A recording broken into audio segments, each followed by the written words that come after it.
So you got your big picture view of your future. You've set your goals and you're following your plan. Following your plan is paying your dues.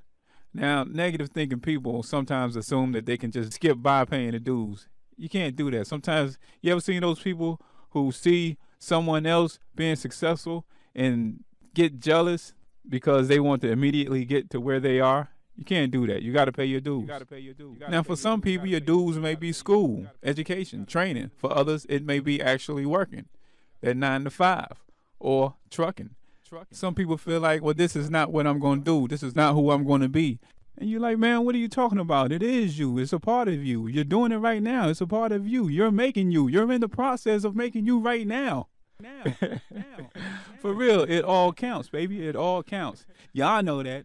But this guy doesn't know that. Tell him, man. So during that period, they lose focus and think that they can slack off. Well, no. This new mentality, new way of thinking, that positive attitude is something that is permanent. It is supposed to be a part of you, whether you're on the clock at someone else's job or doing anything else. So it's like whatever you're doing, do it to win. Because it matters. It matters. Whether you're flipping burgers or flipping t-shirts.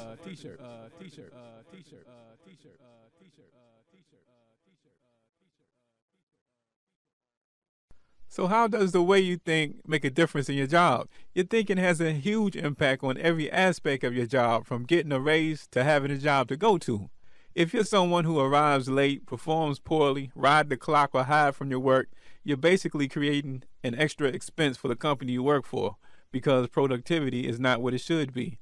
If others depend on your productivity to perform their jobs well, then there is collateral damage from your poor work ethic. Check it out. Suppose truck drivers didn't care about their appointment times, blew them off like it was a joke. Some companies don't have much storage, so they use what is called a just-in-time process. So they order their raw materials or products so they arrive as they need them.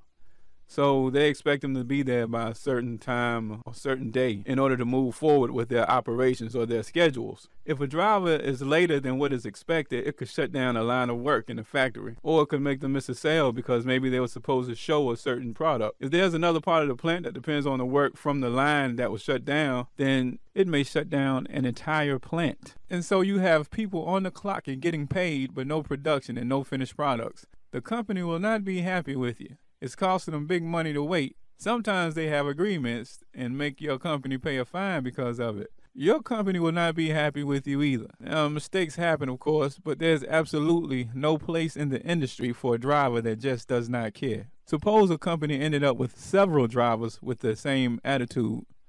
What do you think the company's reputation would be with the shippers and receivers? Not very good. And this could affect the amount of freight the company is able to get under contract. It could also affect the rate that they are able to charge for the contracts they do get. Obviously, the smaller the profits of the company, the less it has to pay drivers or spend on better equipment or to spend on better crew in the office. This company could easily end up out of business with a team of drivers who just does not care. At the end of the day, those silly drivers would have ended their own jobs, and by the way, there is a record of their poor performance. Now here is another silly thing that you will hear from some drivers.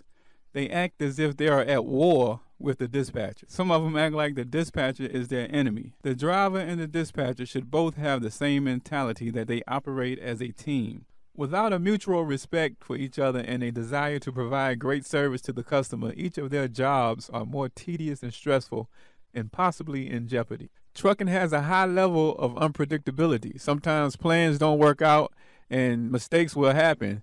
But that's why there's no room in the industry for people who just don't care, in the office and in the driver's seat.